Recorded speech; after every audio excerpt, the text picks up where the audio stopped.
दोस्तों नमस्कार। मैं वंदना गुप्ता आज आपके समक्ष दीपक शर्मा जी की लिखी कहानी हकदारी लेकर उपस्थित हुई हूँ। हकदारी। उषा अभी लौटी नहीं है। मेरे घर पहुंचते ही अम्मा ने मुझे रिपोर्ट दी। मैं सेंटर जाता हूँ। मैं फिक्र में पड़ गया। दोपहर 12 से शाम 6 बजे तक का समय उषा एक कढ़ाई सेंटर पर बिताया करती, अपने रोजगार के तहत। शहर के बाहर बनी हमारी इस LIG कॉलोनी के हमारे सरकारी क्वार्टर से कोई 20 मिनट के पैदल रास्ते के अंदर। देखिया, अम्मा ने हामी भरी। 7 बजने को हैं। उषा के मायके से यहाँ फोन आया था। कढ़ाई सेंटर की मालकिन मी ने मुझे देखते ही मेरे पास चली आई। उस सेंटर की लेबर सभी स्त्रियां अपने मालकिन को मी ही बुलाया करती। टेलीफोन पर उसने अपने नाम की जगह हर बार उसे जब लेबर ने मी जवाब देते हुए सुना तो बेचारी अनपढ़ यही सोच बैठी कि उसका नाम ही मी है। उषा के बताने पर मैंने मी का खुलासा खोला भी। तब भी आपस में वे उसे मी ही कहा करती। कौन बोल रहा था? मैंने पूछा। उसकी बहन शशि बता रही थी। उनकी माँ की हालत बहुत खराब है। कितने बजे आया यह फोन? यही कोई 3-3:30 बजे के बीच। मैं घर लौट आया। पन्ना लाल कुछ ज्यादा ही अलगर्जी दिखा रहा है। अम्मा ने डंका पीटा और लड़ाई का फरमान जारी कर दिया। पाजी ने हमें कुछ बताने की कोई जरूरत ही नहीं समझी, और जब हम पूछेंगे तो बेहया बोल देगा कि कढ़ाई सेंटर से खबर ले ली होती। देखो तो, मुझे शक हुआ। उषा यहाँ कुछ ले तो नहीं गई? 4 महीने के आर पार फैली हमारी गृहस्थी की पटरी सही बैठनी बाकी रही। उषा ही की वजह से बीच बीच में वह पर निकाल लिया करती। पारी समझती रही अपने को। उषा की कीमती साड़ियां और सोने की बालियां अम्मा ने ताले में बंद रहा करती। सभी को वहां ज्यों की त्यों मौजूद देखकर हमें तसल्ली मिली। तारा देई जरूर ज्यादा बीमार रही होगी, मैंने कहा। उषा की माँ का नाम तारा देई था और बाप का पन्ना लाल।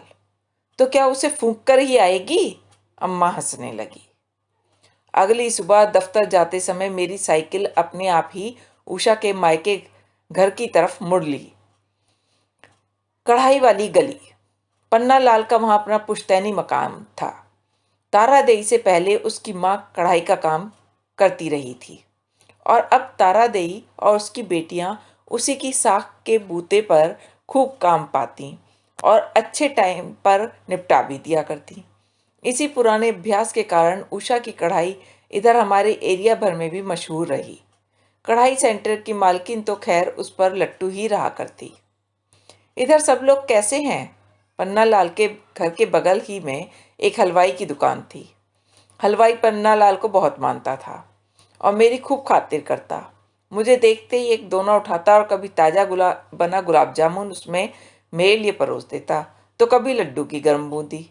आओ बेटा। उस समय वह गर्म जलेबी निकाल रहा था। हाथ का काम रोककर उसने उसी पल कढ़ाई की जलेबी एक दोनों में भर दी। इन्हें पहले चखो तो। कल उषा यहाँ आई थी। जलेबी मैंने पकड़ ली। तारा देई अस्पताल में दाखिल है, हलवाई ने कहा। उसकी हालत बहुत नाजुक है। सभी बच्चियां वहीं ठहर गई हैं। उषा के परिवार में भी मेरे परिवार की तरह ही एक पुरुषजन था, पन्ना लाल। बाकी वे 5 बहनें थीं। शादी भी अभी तक सिर्फ उषा ही की हुई थी। सिविल में? मैंने पूछा। वहीं सरकारी जो ठहरा। उस दिन दफ्तर में अपना पूरा समय मैंने ऊहापोह में काटा। अस्पताल जाऊं ना जाऊं, अम्मा क्या बोलेगी, क्या सोचेगी? मुझे बताए बगैर ससुराल वालों से मिलने लगा। मेरी सलाह बगैर उधर हलवाई के पास चला गया। जलेबी भी खा ली। कढ़ाई वाली गली में मेरे आने जाने को लेकर अम्मा बहुत चौकस रहा करती। उषा के परिवार में से मेरी किस किस से बात हुई, वहां मुझे क्या क्या खिलाया पिलाया गया, क्या क्या समझाया बुझाया गया, सिविल जाना फिर मैं टाल ही गया। शाम घर पहुंचा तो अम्मा फिर पिछोहे वैर भाव पर सवार हो ली। समधियाने की ढिठाई अब आसमान छू रही है। अभी तक कोई खबर नहीं भेजी। ढिठाई है तो मैंने झट हाँ में हाँ मिला दी। हलवाई की खबर न खोली। अम्मा के सवालों के बौछार के लिए मैं तैयार ना था। दिल अपना मजबूत रखना, अब इतनी ढिलाई देनी ठीक नहीं। तारा देवी बीमार है तो ऐसी कौन सी आफत है? उषा के अलावा उधर उसे देखने वालियां 4 और हैं। उषा को क्या वो सबसे ज्यादा देखना भालना आता है? पन्ना लाल के पास मानो फुर्सत नहीं तो उषा को यहाँ आकर हमें पूछना बतलाना जरूरी नहीं रहा क्या? तीसरा दिन भी गुजर गया बिना कोई खबर पाए। फिर चौथा दिन गुजरा, फिर पांचवा, फिर छठा। पास पड़ोस से उषा को पूछने कई स्त्रियां आईं। सभी की कड़ाई उषा की सलाह से आगे बढ़ा करती। उषा कहीं दिखाई नहीं दे रही। अम्मा से सभी ने पूछा, रूठ कर चली गई क्या? हुनर वाली तो है ही, इधर काम छोड़ेगी तो उधर पकड़ लेगी। काम तो उधर उसने पकड़ ही लिया है। अम्मा के पास हर सवाल का जवाब रहा करता। उसकी माँ को कढ़ाई का कोई बड़ा ऑर्डर मिला था और अपने इस गुलाम को उसने बुलवा भेजा। हमें कौन परवाह है हमारी बला से, उनकी गुलामी उसे भाती है तो भाई रहे। 7वें रोज पन्ना लाल मेरे दफ्तर चला आया। मन में मेरे मलाल तो मनो रहा, लेकिन खुलेआम उसकी बेलिहाजी मुझसे हो न पाई और लोगों को दिखाने भर के लिए मैंने उसके पांव छू लिए।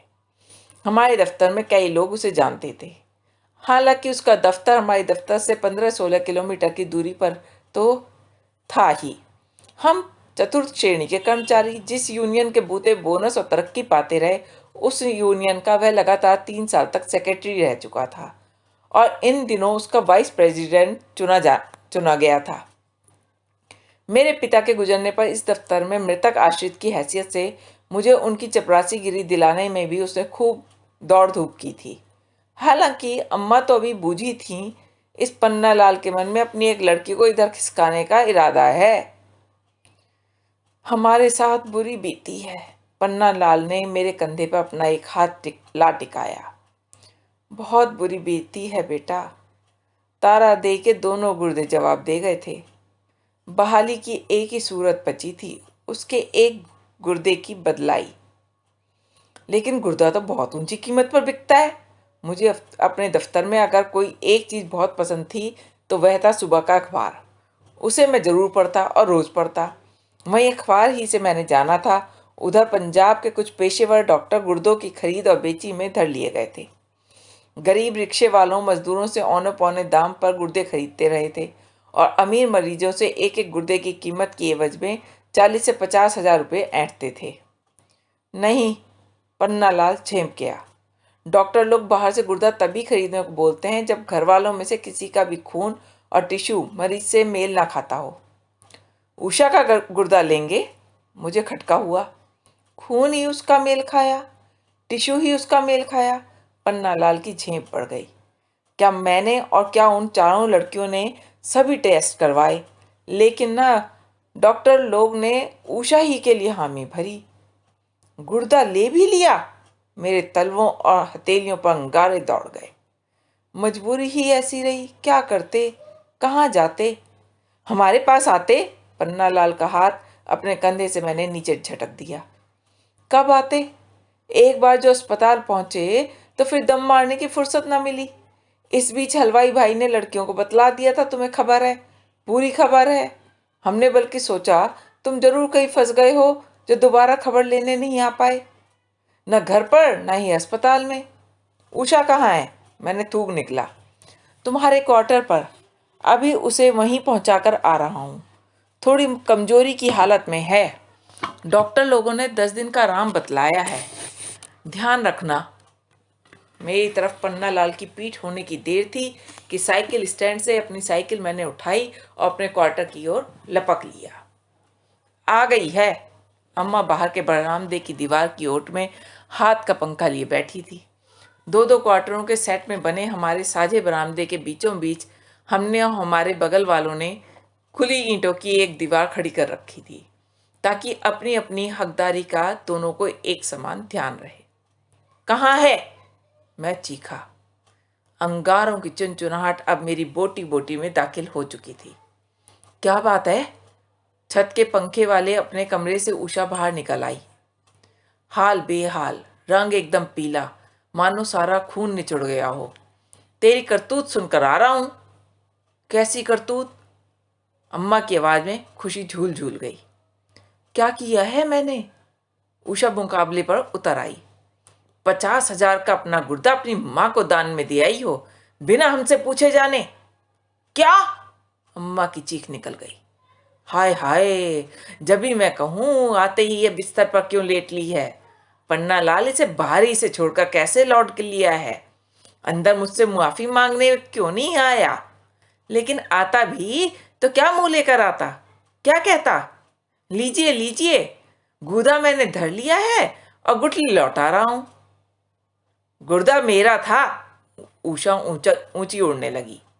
उस पर मेरा हक था। यहां से उसे मैंने। तेरी ये मजाल!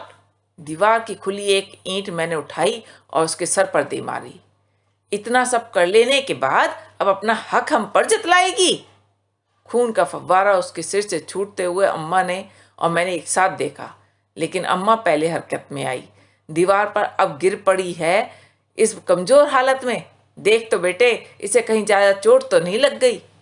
ओट में खड़े सभी पड़ोसी बच्चे बाहर निकलकर हमारे पास चले आए। खून देखकर बगल वाला पड़ोसी बच्चा अपनी माँ को लिवा लाया। उसने इधर उधर से बर्फ का जुगाड़ भी किया। खून रिसना अब बंद हो, जब बंद हो, कब बंद हो। अस्पताल या डॉक्टर का नाम हम में से किसी के होठों पर ना आया। आता भी कैसे? हमारे इन क्वार्टरों से डॉक्टर तो एक तरफ, डॉक्टर की जात भी मीलों मील दूर रही। बर्फ की आवाजाही की अफरा तफरी लंबी ना चली। जल्दी ही उषा परले पार हो गई। मातम पुरसी के लिए जैसे ही जुटाव बढ़ने लगा, मैं अम्मा को अलग ले गया। किसी ने मुझे ईंट चलाते हुए देखा क्या? देखा भी होगा तो किसी को हमसे क्या मतलब? अम्मा ने मुझे भींच लिया। और फिर कमबख्त, उस लड़की में जान ही कितनी बची थी? टका भर। पन्नालाल चुप बैठने वाला नहीं। जिसने हमें उल्टे उस्तरे से मूंडा, अंधेरी देकर बेशकीमती हमारी चीज उषा से निकाली, तिस पर इतने दिन हमें बेखबर रखा। यूनियन में उसका रुतबा ऊंचा है। कैसा रुतबा? 4-4 लड़कियां जिसकी छाती पर मूंग दल रही हो, क्या कहेगा वह अपनी यूनियन से? और अगर कुछ कहना शुरू करेगा भी तो उसकी दूसरी बेटी इधर लिवा लाएंगे अपने पास, तेरी बहू बनाकर। मालूम नहीं कढ़ाई वाली गली के उस हलवाई की बेदाम वह जलेबी बेमौका मेरी जबान पर कैसे आ बैठी, और अम्मा की बाहों का घेरा छुड़ाकर मैं कह करने लगा।